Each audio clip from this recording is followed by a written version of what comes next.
celebration of the odd-shaped ball. We've got four powerhouses from the games of rugby league and rugby union who have all enjoyed illustrious careers and reached the pinnacle of their sport. Joining us tonight, he's one of the greatest players in rugby league history and in 2015 skippered his side to an historic treble. Leeds Rhinos captain, fantastic, KEV Sinfield.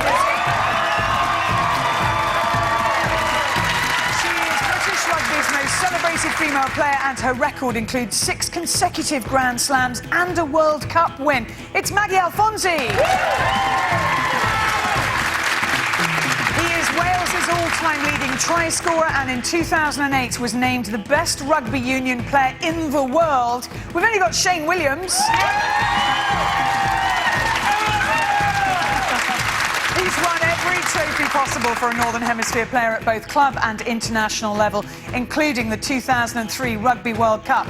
Our lineup is completed by Lawrence Dallaglio. Let's crack on with the show. My guests tonight are amongst the greatest players of the modern era. Lawrence Dallaglio, Shane Williams, KEV Sinfield and Maggie Alfonsi.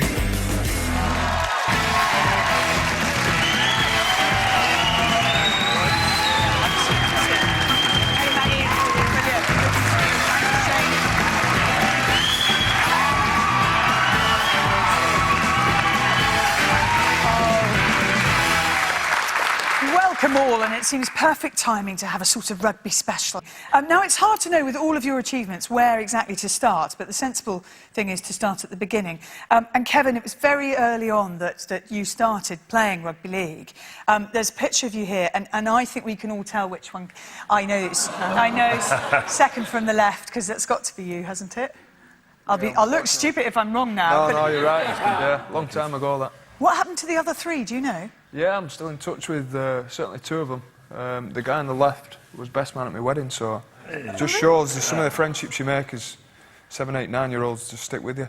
And as a kid, you've got no idea, have you? You've got big dreams, but you've got no idea you're going to end up having the career you've had. No, I'll sit here and pinch myself. To sign professional was huge, and I was fortunate enough to play at Wembley as an 11-year-old in the curtain raiser in 1992, and I couldn't believe you could play rugby for a living, for it to be a job. So I think from that moment, the flame was lit, and I wanted to do it for a job. It was obviously the very strong culture around you where you were growing up in Oldham. Maggie, for you, was anybody playing rugby? No, not really. I grew up in North London on a council estate, and basically near Tottenham and Arsenal. So basically, people loved football. Rugby was not the thing, and I fell into it through my PE teacher. One day, came into school, black eye and bruises, and I said to her, what sport do you do? And she said, I play a sport called rugby union. And I thought, give it a go and try it out. Went down to my local rugby club, and I absolutely loved it. So hang on, she came in with the black eye and bruises, and you said, I want to try that? like Kevin mentioned, for the first time, I could play a sport, be physically aggressive, and not get in trouble for it. So, I flourished in it. Well, and the other thing, that you did overcome something. I mean, doctors early on would have thought you could never do any sport. Yeah, so when I was born with a physical disability called clubfoot. So it's either where one or both your feet are turned all the way in. And for me, my right foot was turned all the way in. And I had it operated on at a young age, but it has affected my ability to compete. Been very fortunate. I've managed to represent my country and get lots of caps whilst playing for England, but it has been challenging along the way, and I've actually been very fortunate to learn how to look after it and allow me to be the best athlete that I can be. Lawrence, here's the strange thing, right? You've won everything, including the World Cup, but you couldn't get in the school first team. No, well, I always felt... How good was everybody else? To be fair, they had a very good side, clearly, but no, I didn't play for the first 15, and I always felt that I had a point to prove after that, actually, and all the guys I played with at school in the second 15 all ribbed me about that now, clearly. I bet. Well, you're not the only one, because Shane, you didn't play for the first team at school. No, not at all. I think I started comprehensive school. I was quite small back then, believe it or not. I struggled to get in the first team. I loved rugby. I was from a Welsh rugby village and live and breathe rugby. So I played it, but I wasn't particularly good. I was very small. Look at him. Yeah, I'm 23 there. So and I struggled in the first team, but at the time it didn't bother me. I enjoyed playing soccer. I played a bit of tennis, but probably my main sport in school was gymnastics. I did it for 6 years, you know, did it at quite a high level and represented the county. I never thought that I'd be good enough or that standard to do it. I just did it because I enjoyed it. Shane in full flight was a magnificent thing to watch. So let's just have a look at you scoring a try against France in the 2010 Six Nations. It's going to be knock on. Defeat for Wales now. The ball was knocked on, but here goes Shane Williams. Is there yet live? Shane Williams is in!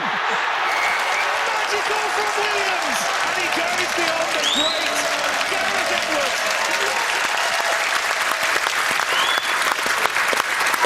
It was a magnificent landmark that you were achieving there, but you didn't want to celebrate because you wanted to try and win the match. There wasn't much time left. Yeah, unfortunately, I left it a little bit late. We had about 20 seconds on the clock there, and the French kicked it out after that, and we lost the game. Now, obviously, the team is the thing for all of you. You're great team players, but you also have earned individual accolades. And Maggie, you won the Sunday Times Sportswoman of the Year award in 2011, was it? 2010. Beating Jessica Ennis-Hill. I know!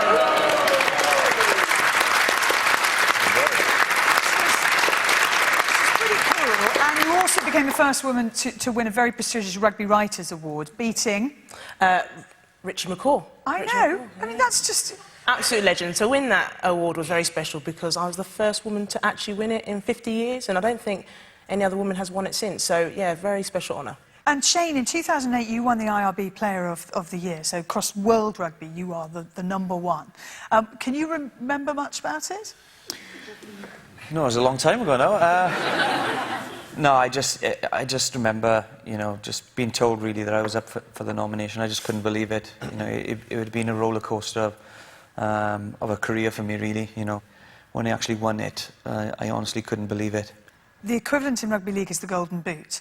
And traditionally, I mean, like always, it's won by an Australian or a New Zealander, but mainly by an Australian. And along you come in 2012 and you win the Golden Boot. First English player to do so in ages. Did you give a speech? Do you remember? No, there was no ceremony, thankfully. What, so they just... I got off pretty lightly. Then? Yeah, I got sent the boot. Obviously delighted to win it. It's just a huge honour. I think there's 3 other Englishmen who've won it in the past, and one of them was my absolute hero in Ellery Hanley, so to be on that list with him is really special. Talking of trophies, have a look at the smile on this man's face, because he's holding the trophy everybody wants, which is the World Cup. When you've won the World Cup, how long is it before you have to buy a pint ever again? I don't think Lawrence has ever bought a pint. That's part of the problem. I bought far too many, I think. But no, we had a fantastic celebration because we had 4 or 5 days there, and actually it was at the beginning of the season. So we had the World Cup. Warren Gatland was my coach, who's obviously coaching Wales now, and he said, "Right, you can have a week off to sober up, and then I want you back for Wasps next week." So I had 1 week off and straight back into it, and I was fortunate enough to be part of a team that went on to win the European Cup and the domestic championship that year. So it was a really amazing year, really. I don't think it gets any better than that. Shane, when you win a Grand Slam, which you did twice with Wales, what sort of response and reception do you get? Wales just goes absolutely mental. You know, after the games, we get driven out to the stadium, and it's like something from Dawn of the Dead. There's just millions of these red shirts, and they're all on the side of the bus going, "Oh." 1, they've been drinking all day in Cardiff, and 2, it's just complete euphoria. But you know, and I've been there, I've been part of that, and it's just absolutely incredible, and no one can take that away from you, those moments. Lawrence, you always had huge support from your mum. And when you started for the first time for England, yeah. she had quite strong views, didn't she? What happened after that? Well, I think a bit of a bittersweet debut because we lost to South Africa. And I went upstairs and my mum was there, and she didn't really know a huge amount about rugby, but she'd learned, supporting me. And she was waiting for me in the restaurant and, for the debrief. And, this is what you did well, this is what you didn't do so well. And the England coach walked past, and I'm sure we've all had moments where your parents, embarrass you. She said, "I need a word with him." I said, "Mum, please, don't. Just don't embarrass me." She said, No, I definitely need a word with him. And she'd never met him before. There's a chap called Jack Rao, big, tall guy. And she walked up, said, "I need a word with you." And he said, "Sorry, who are you?" He said, "Well, I'm the mother of the number 8 that you brought on about 20 minutes too late. It's pretty obvious what you need to do." And he sort of looked at her, and I just wanted the ground to swallow me up. And he said, what do I need to do? And he said, he needs to start next week, my son over there. And anyway, I was picked in the team the following week, so clearly it's all down to my mother. There you go. It's actually, Maggie, you were saying your mum wasn't that keen on you doing rugby union to begin with, but did she become a big supporter? If I'm honest, she's still probably not that keen. Look, I got into the sport at a very young age, and I think she just didn't understand why a girl would want to play a physical sport that boys play.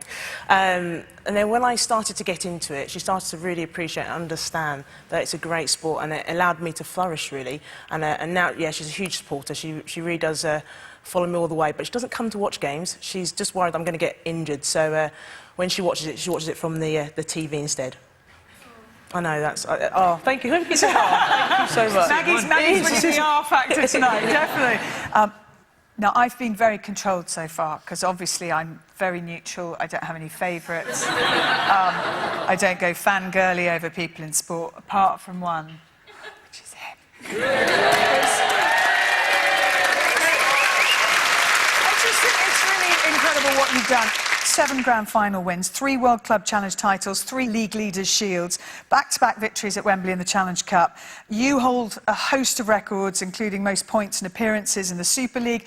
You skippered Leeds to an historic treble in your final season of 2015, all of the available trophies. What would you rank as your greatest achievement? What are you proudest of? Having had 18 opportunities to win a treble, to finally get it in your final season, to get to play your last game at Old Trafford in front of 70,000 people and beat our great rivals Wigan. And this was you lifting the trophy. In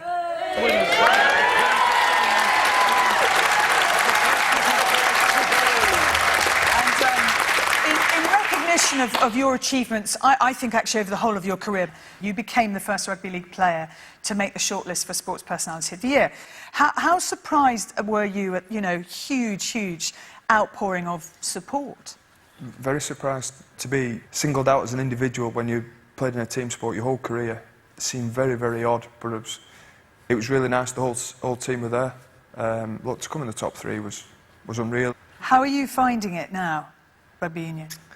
It's been the challenge I thought it'd be. If I'd have come across and I'd have found it easy, I think I'd have been disappointed. Have you also found it hard with the tackles as well? In rugby union, it's obviously very different. Like the fly-halves don't tackle. Like the Seven does it all. They don't tackle in rugby. Do you know what? It's a really good question. In rugby league, I regularly make 30 tackles a game. Yeah. Now in rugby union, it's as a fly-half, it's 3 or 4. I find it quite funny because in rugby league, you make a tackle and the game stops for a couple of seconds while people regroup and get ready for the next play. In rugby union, you make a tackle and that's when if the you game don't move starts. quick enough, you get trampled, and I found that out pretty quickly. You can all take a bit of, you know, pain, can't you? Yeah. But there is one of them doesn't choose to have an anaesthetic when they go to the dentist. Now, why on earth, Kevin Sinfield, would you do that?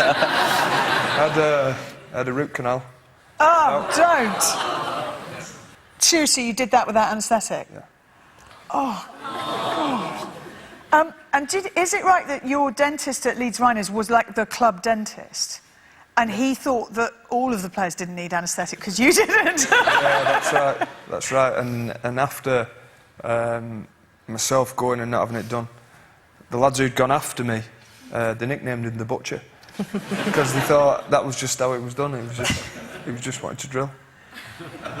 Lawrence, in one of your early matches for Wasps, you came up against a guy who's absolutely one of your heroes, Dean Richards. What did he do to you in that match? No, I mean, I'd hero worshipped him. He played number 8 for England. He was coming to the end of his career, and I think when I first started playing rugby union, there was a big difference between, you know, an 18, 19-year-old on a rugby field and a 35-year-old, which is what Dean was. And I just got caught ball watching, which is often what happens in rugby union. And I just, he punched me straight in the nose, actually, which is obviously, you know, like a handoff in those days. It was normal. It hurt a lot. And obviously my captain at the time, Dean Ryan, said to me that you're going to have to sort him out and, you know, punch him back. I said, well, I can't punch him, it's Dean Richards. If you don't punch him, he's going to be doing, you know, it's going to be a long afternoon. Obviously, getting punched anywhere in the face is going to affect your look a little bit. And there are certain times of your life when you don't want your look affected.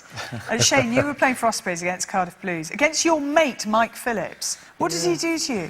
Well, me and Mike are close mates. He's one of my best friends in the rugby. And we were playing a local derby, Ospreys against the Blues. And it was a Friday night game, and I was getting married on the Sunday. So my wife was petrified now I was going to play this game, obviously. So taking account now, most of the players from both teams were actually going to be in the wedding. So on the kick-off, I thought, right, well, I only make about 2 tackles a game anyway. So I thought, I'll chase this kick. I'll make a tackle, so that's 1 tackle out the way. You've only got to make 1 in 79 other minutes. And so I chased the kick. Mike Phillips catches it. Now he's a big lad. So I'm thinking, right, I've got to close this guy down quick. So I tackle him, actually put him on the floor. And Mike starts talking to me. And he goes, do me a favour, have this for your wedding. And then just comes up and punches me flat out in the eye. Gives me a little black eye, but there. My wife went absolutely nuts. So after the game, you know, we had a drink together and we were best friends again. But that's rugby union for you. Does your wife speak to him at all, ever? Well, she had to. He was in the wedding, so... You're all incredibly strong, and pain is something you just dismiss, you know, very high pain threshold, nothing hurts, and if it does, you just dust yourself down. And just to prove that, we thought we'd come up with a game that would demonstrate how tough you all are. Here it is. It's an electric shock game. Unfortunately, there are just 4 handles, so I can't play. I'll just stand here and watch. So if you take a handle each, there's a button on top of the handle. Now, the person that reacts the quickest won't get an electric shock, OK? But the other 3 will. So when that button goes green, as quick as you can, press the button on top of your handle. I'm quite nervous, and I'm not even doing it. Oh,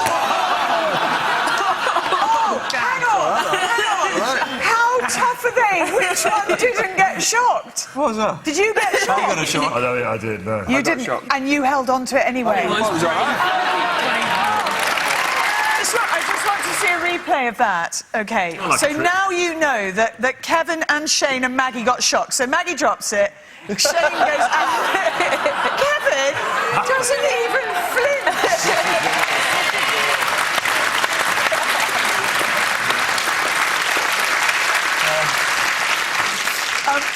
Now, Maggie, you retired in 2014, shortly after winning the World Cup.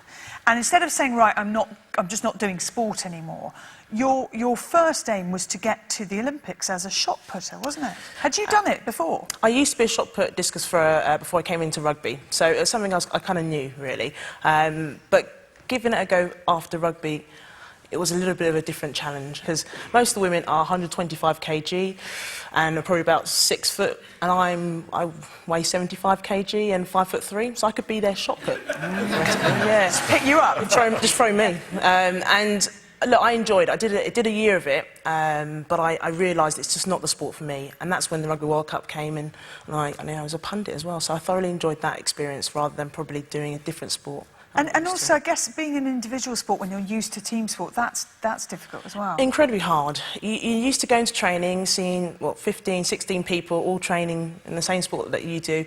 And rugby union, there's a lot of banter. Rugby league, rugby union, banter. Athletics, no banter. None whatsoever. And I found that incredibly hard, but yeah, rugby's the sport for me. But that's it, you learn a lot by challenging yourself. And Shane, you did this by going to Japan at the end of your career. How was that? I did a bit of coaching out there and a bit of playing, and there's about 500 people living in my village. Next thing you know, I'm living in the middle of Tokyo, tens of millions of people. It was just completely chalk and cheese, but I loved every second of it. Well, Shane was a big hit. I mean, he was really popular in Japan, and when you're really popular, the fans like to show you how much they love you. Thank you. No worries. Will you sign shirt? Japanese famous. Hey, good. Yesterday, good. It's okay. Sure. Take picture. It's okay, buddy. Chill out. It's all right. Okay. Oh, I love that.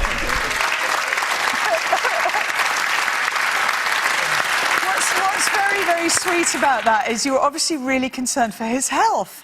Because he looks like he's about to have a heart attack. Yeah, he got quite excited. Yeah, I was filming something for the Rugby World Cup, and I could see this guy on the other side of the road. Now, Cardiff's quite a busy place, so there were these cars flying past, and he just seemed to sidestep all these cars, flip over the last one just to get to me, and I was looking at him thinking, oh my God, this guy's going to get killed on the road here. But he came over and he was so excited. It was quite sweet, really, but that's, you know, the Japanese are very fanatical when they're doing very well, and you've got to take into account they'd just beaten South Africa as well about 2 days before this. So he was obviously, he'd probably been on the pop for 2 days as well and was enjoying his World Cup. You've all made your mark in various ways, and Lawrence, I mean, it will be hard for people ever to get this image out of their mind once they've seen you like this. What? That's clenching. Yeah. Well, yes. What was that in aid of? What, the clenching? Oh dear. I mean, this is a lot of naked calendars these days with sports teams. I think that, you know, Clive Woodward had a bright idea that we would raise money for charity. So he said, guys, we're going to do this, believe it or not, for NSPCC, which is a wonderful charity. He said, I've agreed that you will all take your clothes off for charity. I was like, oh, great. You've agreed that, have you? Some of the players, I think Johnny Wilkinson had a passport photo. He was very uncomfortable taking any of his clothes off, but as you can understand. But listen, you're right, though. Some people are more comfortable with it than others. I mean, you know, and I don't know, look at this photo and see if you think that Shane is comfortable. No. Because I think he looks pretty happy there. I mean, obviously, he looks like he's just slipped out the shower and not washed himself in the process. But that's incredible. The things you do for money. I have actually got a thong on, but it's a skin-coloured thong, which didn't hide much, to be fair. I was there for about 8 hours trying to get that one photo right. It was hard on training, to be fair, but I actually look all right, to be fair. Yes, you do, see? Now, Lawrence, life for you could have taken a very different turn, because when you were young and looked like a little cherub, you were a very good singer, weren't you? I was lucky enough to sing in the West End musical Evita when I was about 12 years old, and I just enjoyed the team environment and being involved with Tina Turner. We sang on one of her singles as well, but sport, I think, was always going to take precedence. But you sang at Andrew Lloyd Webber's wedding, didn't you? Yeah, I did actually. I did actually ask him that the other day. I bumped into him in a restaurant and I said, Andrew, you won't remember me, I sang at your wedding. He went, which one? Which one was it? It was Sarah Brightman, actually. So the Tina Turner hit, I mean, that got very high in the charts, but Maggie's actually been on a #1 record, haven't you?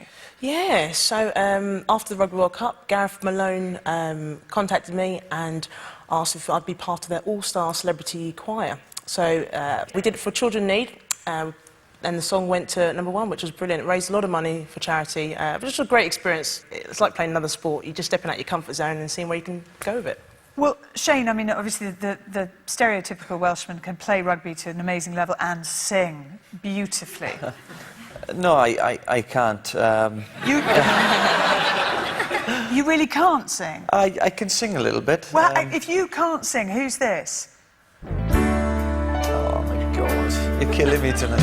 On the wings of love, up and above the clouds, the only way to fly. Flying high upon the wings of love.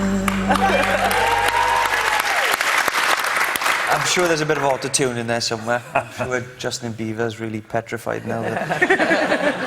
I did that for, it was last year, April Fool's, for a radio station, and the joke was that I was going to release a song. The problem was I told my nan that I was going to go on there and I was bringing out a single, and she was going up and down the road telling everyone to listen to this radio station because her grandson was going to be bringing out this song, and it was good fun, but I can assure you, and I'm not going to bring a song or a single or an album out, I promise. Kevin, you like your music, don't you? I can't live with these three. Who's your favourite band, or what's your favourite song? I know where you're going with this, so I'll take the lead. It was 2000, and Leeds had made the Challenge Cup final, and they were playing at Murrayfield against Bradford Bulls. Everybody's gone out for warm-up, and I'm sat in the stand with the non-players. And the pre-match is Tony Hadley of Spandau Ballet. Tony Hadley finishes his set. Just as the teams are about to enter Murrayfield, he comes and sits with the Rhinos non-playing members, sits next to me. And as what happens at most stadiums when the teams walk out, big finals, big test matches, the hairs on the back of your neck stand up, you well up a little bit, but I was welling up for other reasons because I weren't out there, I was devastated I weren't playing. I think he was trying to make me feel better at the time. He said, "You all right, boss? What's happening?" I think he felt a bit of pity for me, and I said to him, "Oh, I wish we were playing, I've been left out during the week." And he sort of turned around and went, "Well, if you think that's bad, I've left Spandau Ballet, they're all suing me. I've gone bankrupt, my wife's left me." So I thought, well, actually, things aren't too bad. and he sung that day a song, Gold, and it's not my favourite song, but it's stuck with me ever since. And whenever I've been in a tough situation or faced a bit of adversity, I've used it as a trigger word. I think it's a brilliant song, and we feel motivated and we feel up for a challenge, which is a good thing because Shane and Lawrence, I'm volunteering you to take part in. You know, it's just a little game. You'll love it. Come with me. So here's the thing: we've created the perfect theme park for adults. Lawrence and Shane are both attached to a bungee rope, and when I blow my whistle, they are going to sprint to the ball. Only one of them will get it. The first one to pick up the ball is the winner. Initially, speed, obviously hugely important, then the power kicks in, so they should be very evenly matched. Are you ready? Oh, Shane's got it! Oh! Let's have a look at that in slow motion. Have a look at that in slow motion. Oh! Oh! I love that. Shane, you beat the big guy. Well done. And that is almost it. But make sure you join us next week because we've got a very special lineup for you. I will be joined by Britain's finest Ricky Hatton. Also here, England and Manchester City goalkeeper Joe Hart. And the first woman to reach a Grand Slam semi-final in 33 years for Great Britain, fresh from the Australian Open, Joanna Konta will be here. It's going to be a great programme, but for now, a huge thank you to my fantastic studio guests, to Kevin Sinfield, to Maggie Alfonsi, to Shane Williams, to Lawrence Delania. Thank you all for watching. We'll see you next week. Good night.